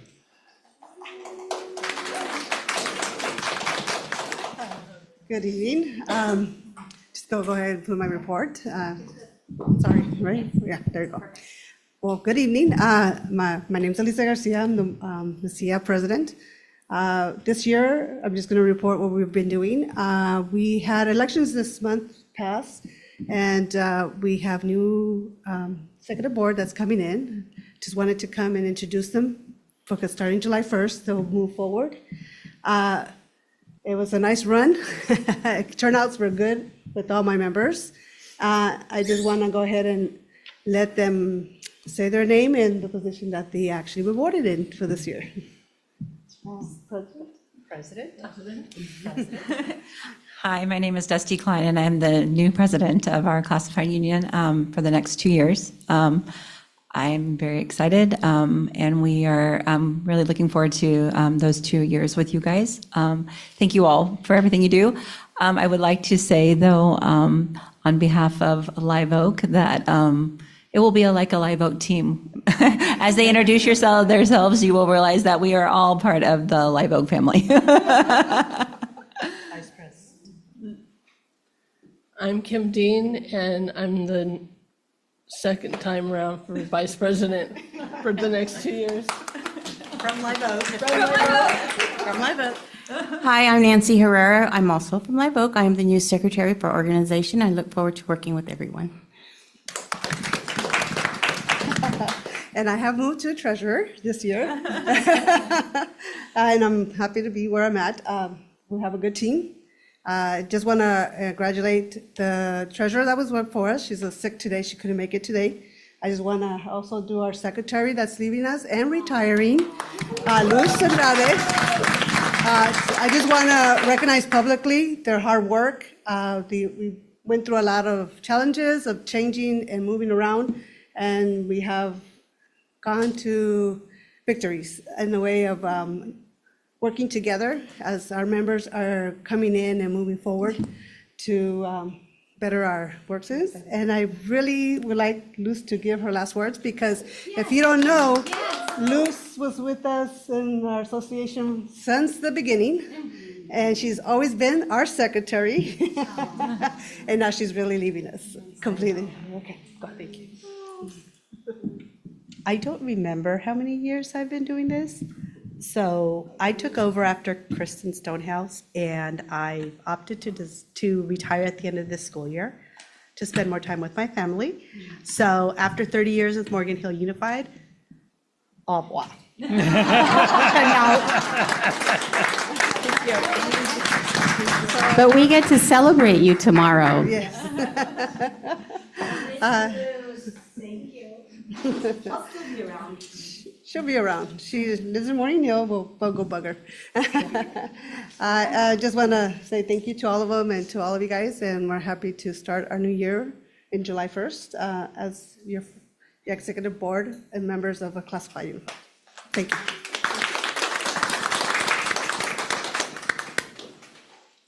you. Thank you very much. Now we'll welcome the Morgan Hill Federation of Teachers.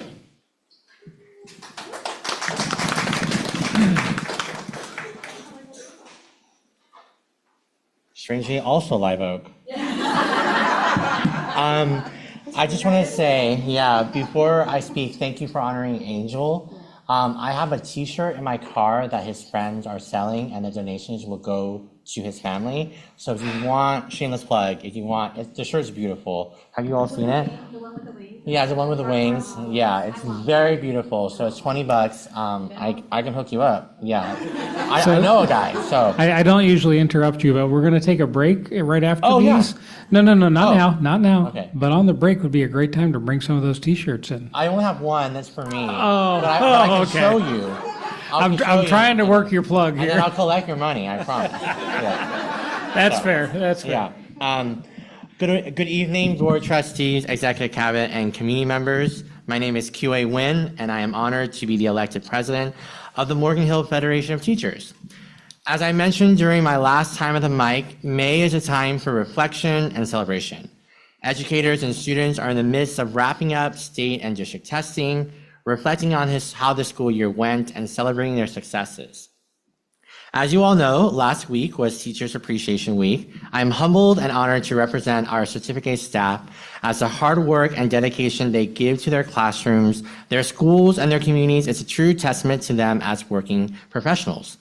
And the time couldn't have come at a better time and appropriate, as last week we also held our annual MHFT Spring General Meeting, where we announced and celebrated our site Teachers of the Year and our district-wide Teacher of the Year.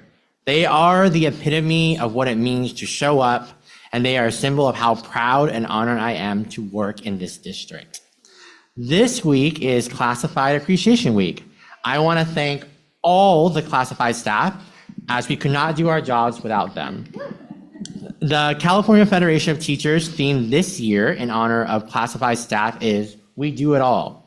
Just like certificated staff members, if you arrive early in the morning to campus or stay late one evening on campus, you will see our classified staff working hard, working overtime, and working as professionals. And once again, the MHFT office staff and officers thank and celebrate our classified staff. One last thing, I know my speech is usually longer, but now it's shorter. I am so excited to celebrate our site Teachers of the Year and our district-wide Teacher of the Year at the next board meeting. Thank you. Have a good night.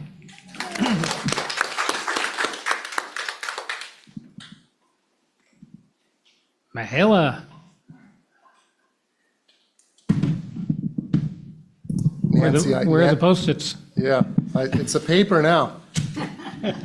Nancy, I think, what was that language? Renovation, classroom renovation, and infrastructure would provide more opportunities for the TK. Jackson, you were talking to me. Shameless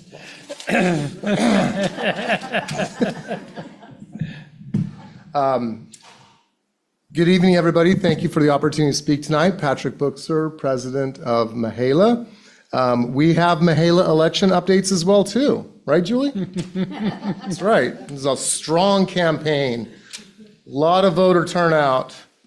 And your vice president remains Joe Ganan. Secretary, Dr. Julie Aguirre Jacinto. Our treasurer, Mickey Valleja. And the president is me again. So 4 more years.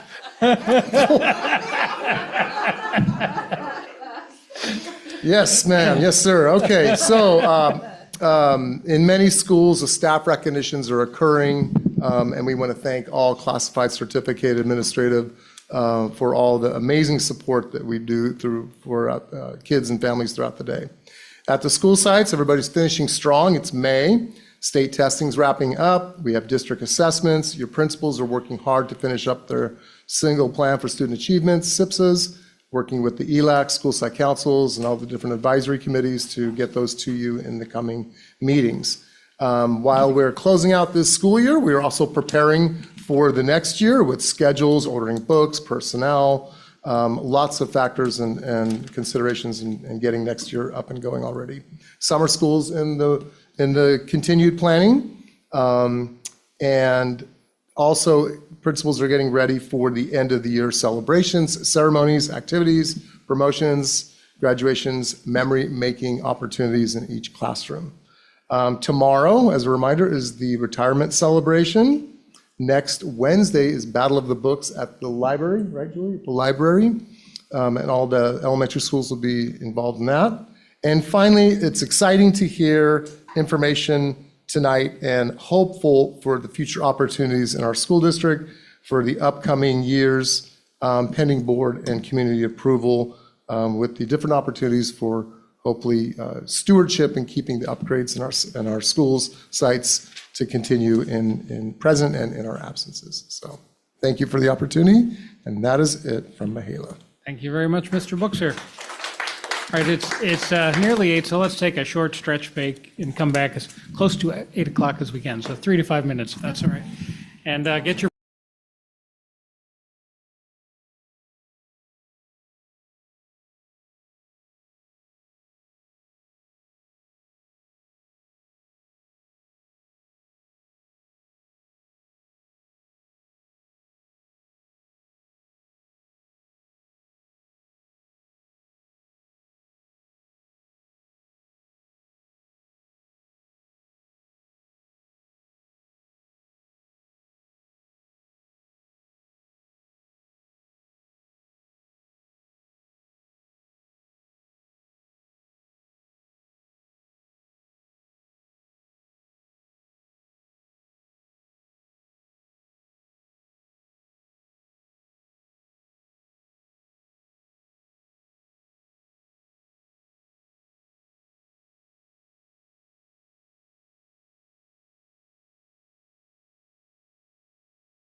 Yeah.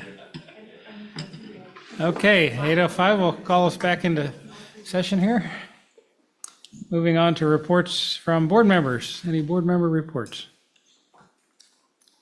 Please, Trustee Andrade. This is going to be brief. I'm super excited. Book It is back. As a Gen Xer, Pizza Hut is bringing back Book It.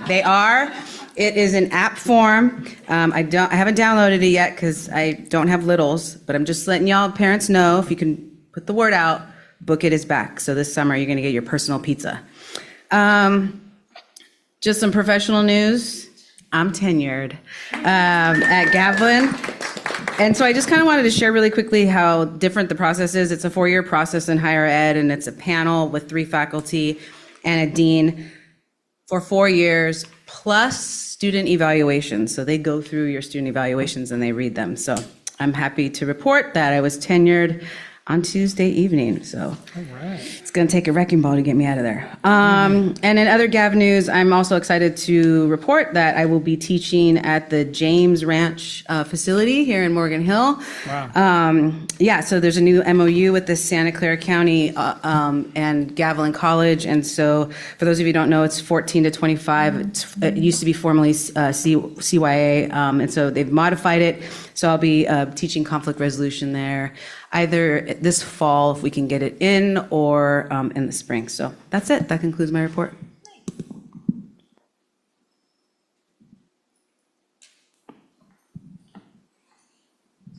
Okay, anyone else? Yes. I'm sorry, please. That's okay. I didn't want to overstep. No. I attended the Los Paseos Donuts and Dudes, or Dudes and Donuts. I don't remember which one, but or what the name was. But it was amazing. They start at 7:45, and when they said it was at 7:15, I was like, oh, there's not going to be anybody here at 7:15. Oh, the whole gym was filled with people. It was so amazing to see the community and how involved they were, and everyone participating, everyone, even people from Morgan Hill, because I was like, for sure, no one from Morgan Hill is going to come, leaving at 6 something. And, but no, it was so great. And they just love each other there. And they are so proud of their community. And I loved it. It was really awesome. So kudos to them. And a shout out to their home and school club president, Julie Rodriguez, because she's the one making it happen. When I was talking to everybody, they're like, it's Julie, it's all Julie. They're trying to get her to Martin Murphy because I think her daughter's in 6th grade this year. So they're trying to pull her up. But yeah, kudos to them. Wonderful, thank you. Are you raising your hand? All right, so on April 27th, I attended the Morgan Hill Education Foundation meeting. There's a new board member named Lisha Drake, who is a former Home and School Club president from Sobrato. We also discussed the Marissa DiNapoli scholarships, which are being awarded today on her birthday. It was held at the amphitheater downtown. They had food trucks and a raffle. There are two $1,000 scholarships and one $750 scholarship. Students from both Live Oak and Sobrato were interviewed. And then on Monday, I attended the policy subcommittee meeting, and we discussed a number of policy updates, as well as the new Seal of Civic Engagement Award that students can apply for, and the cell phone policy. Thank you. Anyone else down this way? I've been working at Ah. Please, Trustee Gardner.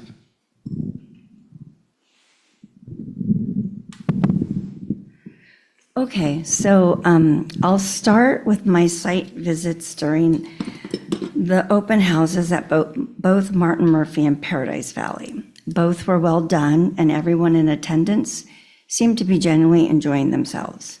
It was great to see the parents, teachers, and students engaged. Additionally, the engineering projects at Paradise were once again off the hook. I was very impressed with all that was on display. Switching gears for a moment and following up on Dale Scott's presentation, I am wondering why, the rest of this comment is not directed at teachers or classified, because this is directed at district office leadership. I'm wondering why it is we're attempting to treat the tax-paying public as district office leadership's personal ATM machine.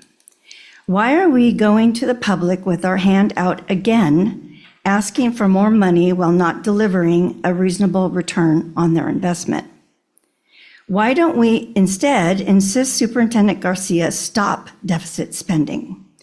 If not, we could hire a superintendent who aligns our district's investments towards student achievement, actually making progress in reading, writing, and arithmetic, instead of being overly focused on socially engineering students in order to create activists who carry her political message. After all, this is public education, and it is supposed to be nonpartisan. I'm frustrated sitting here on this dais because as a board, in my opinion, collectively, we do not hold Superintendent Garcia accountable. In case our school community hasn't noticed, it is almost always a split vote with her supporters allowing Superintendent Garcia to operate basically however she wants. Again, this happens, in my opinion, at the expense of our children's education and taxpayers' money. 3 of my colleagues almost never question her deficit spending, and at least one of them encourages it. I say enough is enough. This is an election year. I am urging our community to please vote wisely in November. Thank you. Any others? All right, I have a number of items to report. The last meeting I mentioned briefly the CSBA Coast to Coast. Since then, I've put all of the various presentations and reports up on a Google Drive, which the staff has shared with you. So I won't go all through that this evening. But again, I'll mention at both the federal and state level, when it comes to funding, even in dramatic times, there's a tremendous interest in funding career and technical education from all across the political spectrum, the age spectrum, any way you look at it. It's something people are very interested in and likely to see out of the federal government. Actually, maybe some increase in the Perkins grant, which is the federal government's piece of that this year. Also, considerable ongoing interest there in the longstanding problem of the federal IDEA requirements for special education, which are quite extensive and create unlimited liabilities for every school district in the country. The federal government said they would pay 40% of the costs. Depending on how you measure it, they're at 8 to 15% in various areas. So there's actually, again, bipartisan support for addressing that, and we'll see how it goes. But that's where long-term advocacy is certainly essential. Moving on to more local things, I was really enjoyed going along with my wife to the Ranked musical at Sobrato High School. Amazing performance, amazing topic, really kind of an all-student-led production from front of the house, back of the house, and kind of poking fun at the social stigmas around what's your class rank and what does it mean, and if I'm not my class rank, who am I? Just really well done. Very proud of our community for doing that. Also, I got to attend by Zoom the PK graduation. PK is a program that the Hispanic Foundation of Silicon Valley helps us fund parent education. There were, I believe, 72 parents in a Spanish and English math education, how to help your students learn math, which it was a big deal, and another dozen or so in a class about how to advocate for yourself and your families. And there's a whole large fraction of our parent population that, we don't hear from here a lot, right? But every student matters. So helping them understand the methods and processes. And in that class, they'd actually come up with a set of questions and concerns and feedback, and several of our school principals were there to respond to their questions and have a dialogue. So both of those were well done, and I was really honored to be asked to say a few words, which I kept it under 200, so that was good. Basically, thanking people for doing everything they can to get better at being able to support their kids. Moving on to kind of the legislative action world, both state and federal level, very, I know, very involved there. And the state budget, the governor released his so-called May revise, which is closer to what's actually going to pass in June. And I mean, the good news for K-12 education, and we talked about this a couple months ago, is actual state revenues have come in far greater than they expected. So it's no longer windage and elevation. It's literally cash in the bank. How that's going to turn up for every local school district like ours is still being figured out, but it's almost certainly going to be even better than the best numbers we saw in January. I think that's fair, and we'll hear more from staff as they digest all these different moving parts, because it's not a done deal. The legislature hasn't passed something yet, but it's looking good. And I particularly appreciate one of the things in there, and again, it's part of the advocacy, because when you talk about special education and 40% federal, the other 60% is the state's job, and they has also never done that. We look at our contribution, and so I think the state is talking about something that to us would mean at least a few $1 million to Morgan Hill Unified in additional special education funding to hopefully reduce how much we have to take out of everything else. So more on that later, but it's mostly good news on that side.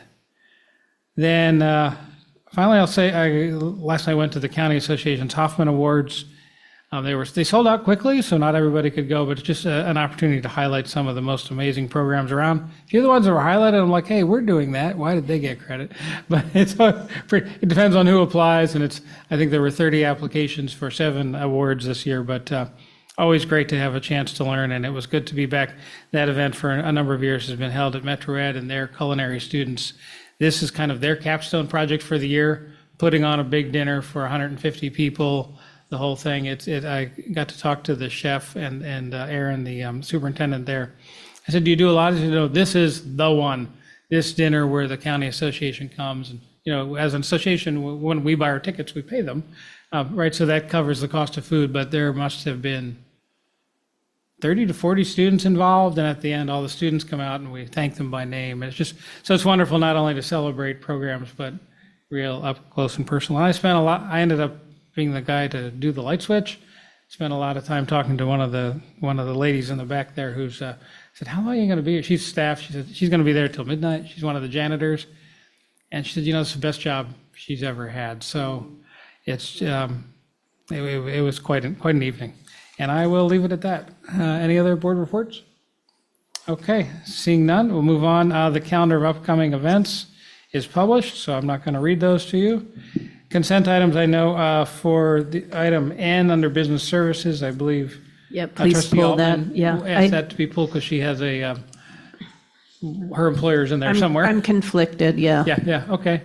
Any other requests regarding consent, and if not, a motion? Approve minus Okay, trustee thank you, Altman's. trustee Andrade. Do we have a second? Second. Second, okay. Let's see. Yes, student board, you do get a vote on this one. I get confused, please. Aye. Okay, all others accepting, trustee Altman, say aye. Aye. Any opposed? No, I can vote on this. Huh? Yes. Oh, I'm That's quite okay. right. My mistake. Okay. I said aye. Okay, my mistake. I'm getting a little punchy. Okay. So on the ratification of contracts, do we have any other questions or a motion on that? I motion to approve. Thank you, trustee Andrade. Do we have a second? Second. Okay, thank you, trustee Northrop Gaddis, vice president. Student board member Latin. Aye. Thank you. All in favor, please say aye. Aye. We have one abstention. Any opposition? I'm recusing, I'm not abstaining. A recusal. Thank you for the correction. Okay. And I had nothing to do with the work that was done here by my boss. Thank you for clarifying, and thank you for being sure to stay squeaky clean. Okay. K1, curriculum for transitional kindergarten. We've seen this once. Are there any changes? You've seen it once, there are no changes, and we did not receive any feedback from the community. So we would like to request that you vote to approve creative curriculum as the TK curriculum. Would anyone like to go through all the slides first? It's the same presentation. I move that we approve. Motion to approve, okay. And a second, trustee Munson, thank you very much. Student board member? Aye. All others? Aye. Any opposed or abstaining? Hearing none, okay, we're on to any requests for future agenda items. I would like a final report on the Saturday school and how that's going and how the numbers are crunching out. Okay, I think we have that on the list. That's already Yeah. on the list. Okay, so it's kind of reiterating that we're still waiting on that. Any others? Reiterate the community service requirement. Okay, yeah, okay. Seeing, I don't know. We'll find out. Do I need to reiterate the information from Dale Scott's survey? That No. We're looking for that? Yeah, thank And you. the No, costs we've got involved. that, right. Okay, thank you. So we'd like the complete survey results. Okay. And the cost to date, and then at the future meeting, what it's likely to cost if we move forward. All right. Seeing no others, the meeting is adjourned at 8:21.